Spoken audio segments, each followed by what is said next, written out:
महायुतीचा मंत्रिमंडळ विस्तार पुन्हा लांबला. आता 15 डिसेंबरला नागपुरात शपथविधी. न्यूज 18 लोकमतला सूत्रांची माहिती.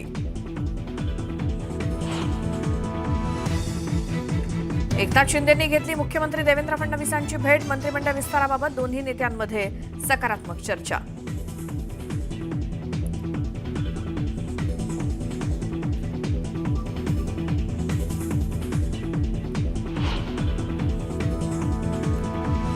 बीडच्या वडवणीमध्ये आज बंदची हाक. धनंजय मुंडेंचे निकटवर्तीय वाल्मिक कराडांवर खोटा गुन्हा दाखल केल्याचा निषेध.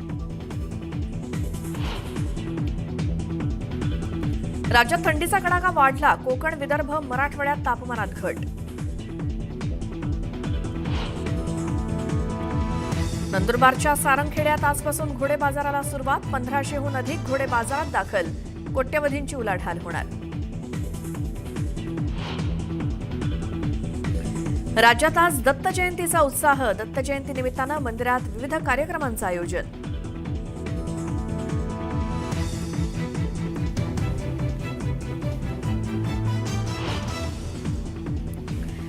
नमस्कार, सुप्रभात. मी श्वेता. तुम्ही बघताय न्यूज 18 लोकमत. बुलेटिनमध्ये तुमचं स्वागत. सकाळचे 7 वाजतायत. सुरुवातीला एक मोठी बातमी बघणार आहोत राजकीय वर्तुळातनं. मुख्यमंत्री देवेंद्र फडणवीस आणि उपमुख्यमंत्री एकनाथ शिंदे यांच्यामध्ये काल खलबत झाली. दोन्ही नेत्यांची काल भेट झाली. एकनाथ शिंदेंनी देवेंद्र फडणवीसांची भेट घेतली. फडणवीस आणि शिंदे यांच्यामध्ये तब्बल पाऊण तास चर्चा झाली. मंत्रिमंडळ विस्तार अजून व्हायचा आणि त्याच संदर्भात या दोन्ही नेत्यांमध्ये चर्चा झाली असावी. एकनाथ शिंदेंनी काल सागर बंगल्यावरती देवेंद्र फडणवीस यांची भेट घेतली आणि दोन्ही नेत्यांमध्ये जवळपास पाऊण तास चर्चा झाल्याची माहिती मिळते. मंत्रिमंडळ विस्तारासंदर्भात सकारात्मक चर्चा झाल्याची माहिती मिळाली आहे. रविवारी होणाऱ्या मंत्रिमंडळ विस्तारावरती दोन्ही नेत्यांमध्ये एकमत झाल्याचं कळतंय. या बैठकीत शिवसेनेच्या वाट्याला येणाऱ्या खात्यांवरती चर्चा झाल्याची माहिती सूत्रांनी दिली. तसंच या बैठकीत शिवसेनेच्या मंत्र्यांच्या नावांची यादी जवळपास निश्चित झाली असून आज उपमुख्यमंत्री एकनाथ शिंदे नावं जाहीर करण्याची शक्यता आहे.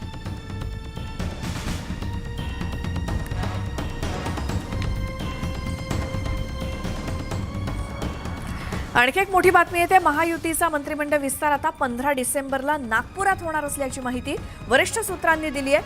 न्यूज 18 लोकमतला ही माहिती मिळाली आहे. मंत्रिमंडळ विस्तार हा मुंबईऐवजी नागपूरला होणार आहे. 15 तारखेला मंत्रिमंडळाचा शपथविधी होणार अशी सूत्रांची माहिती.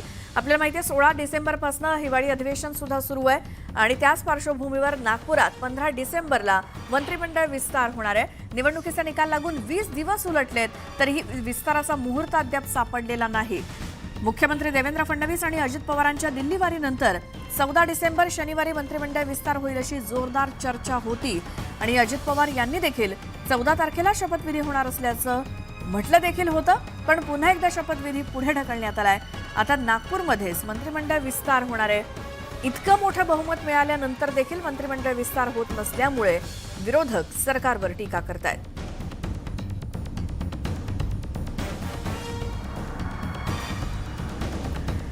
आणि आता बघूयात सकाळच्या 100 बातम्या.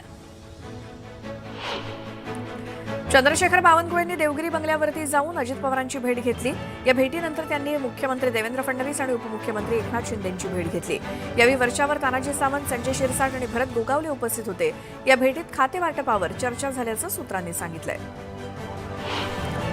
अर्जुन खोतकरांना राज्य मंत्रिमंडळात घेऊ नये अशी मागणी जालना सहकारी साखर कारखाना संघर्ष समितीनं मुख्यमंत्र्यांकडे केली आहे. रामनगर साखर कारखान्याचा निकाल लागेपर्यंत खोतकरांना मंत्रिमंडळात न घेण्याची मागणी समितीनं केली.